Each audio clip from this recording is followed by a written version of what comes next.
नाही, हे मी का म्हणतो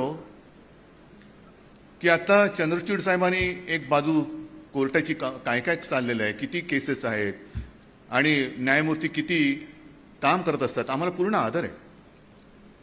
पण तरीसुद्धा अजूनही न्यायदान प्रक्रियेमध्ये जो काही विलंब होतोय, सर्वसामान्यांना ते भोगावं लागतंय. एक साधारणतः आपण म्हणतो कुठला तरी तो डायलॉग आहे, तारीख पे तारीख, त्याच्यामध्ये सर्वसामान्य पिचला जातोय.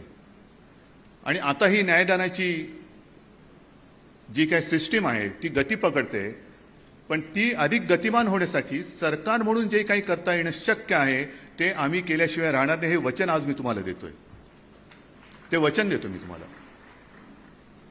याचं कारण असं की अनेकदा कोर्टामध्ये जाऊन जाऊन जाऊन आयुष्य निघून जातं, खर्च तर परवडत नाही. आणि हेही गोष्ट खरी आहे ज्याचा उल्लेख आपण केला की 58 सालापासून एक ॲक्यूज ॲब्स्कॉन्डिंग आहे. चंद्रचूड साहेब आमच्याकडे तक्रारदारच गायब आहे, तरी पण केस चालू आहे.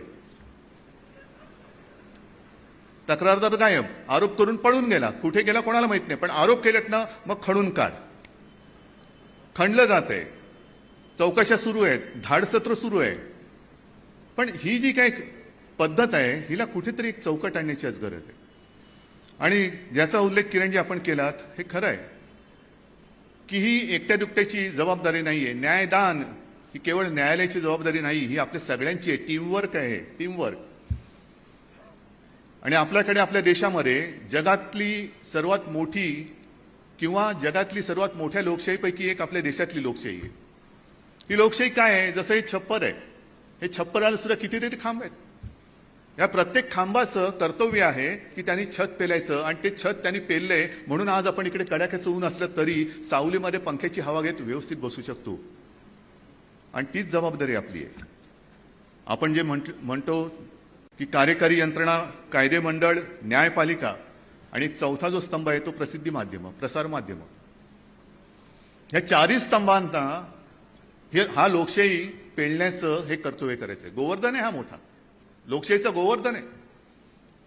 आणि असं म्हणतात त्यावेळेला श्रीकृष्णाने आपल्या करंगळीवरती गोवर्धन उचलला होता, पण त्याचे सगळे जे गोपी होते, सवंगडी होते, त्यांनी आपापल्या परीने आपापल्या काठ्या या उचलून त्याच्या खाली धरल्या होत्या आणि त्यांच्या सगळ्यांच्या एकत्रित ताकदीवरती तो गोवर्धन उचलला गेला आणि ते जे काही संकट होतं ते दूर गेलं.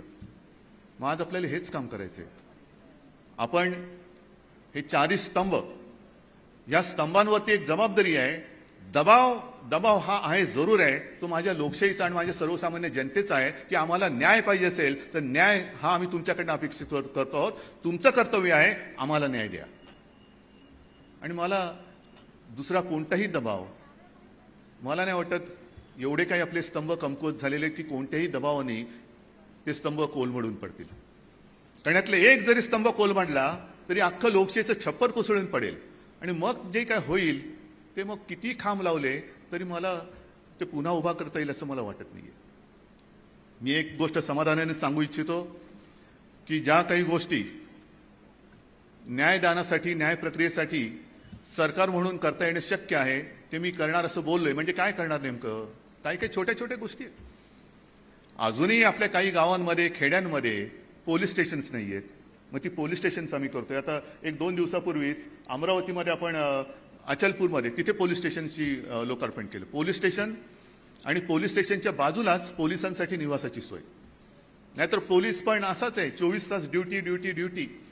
घरी जायचं कधी आणि परतायचं कधी. घरी येण्या जाण्यामध्ये जर का त्याचं आयुष्य जायला लागलं तर तो ताजा तवाना होऊन जनतेच्या सेवेसाठी पुन्हा उभा राहणार कधी. म्हणून आपण पोलीस स्टेशनची निर्मिती करतो आहोत, त्यांच्या बाजूला त्यांची निवासाची सोय करतो आहोत. एवढंच नाही तर आणखीन एक महत्त्वाची गोष्ट मी सांगेन, अभिमानाने सांगेन की अनेक पोलीस हवालदार निवृत्त होईपर्यंत हवालदारच राहतात. तर ते रिटायर होईपर्यंत त्यातला माझा प्रत्येक हवालदार हा पोलीस उपनिरीक्षक झालाच पाहिजे असा आपण निर्णय घेतलेला आहे. आणि त्याचा मला अभिमान आहे की कदाचित महाराष्ट्र एकमेव असेल, पहिलं असेल, किंवा जी काही हाताच्या बोटावरती मोजण्याएवढी राज्य आहेत त्यातलं महाराष्ट्र एक राज्य आहे की पोलिसांना सुद्धा आपण त्यांच्यापर्यंत पोहोचवतोय. आणि त्याचा फायदा हा केवळ त्यांच्या व्यक्तिगत फायद्यासाठी जरूर होईल, पण त्याचबरोबरीने गुन्ह्याचा तपास करण्यासाठी सुद्धा जी एक अधिकाराची गरज असते ते अधिकार घेतलेली लोक हे आपल्याला अधिक मिळणार आहे. जवळपास 1.5 लाख लोकांना याचा फायदा होणार आहे आणि त्यांचा फायदा म्हणजे आपल्याला कायदा सुव्यवस्था त्याच्यासाठी त्याचा उपयोग होणार आहे. ह्या काही गोष्टी आपण करतो आहोत. हे गेले 2-3 दिवस म्हणजे हा निर्णय आपण गेल्या दसऱ्याच्या दिवशी घेतला. गेले 2-3 दिवस माझं तर याच विषयामध्ये माझे कार्यक्रम चाललेले आहेत. आज आपल्या समोर आलोय. कालच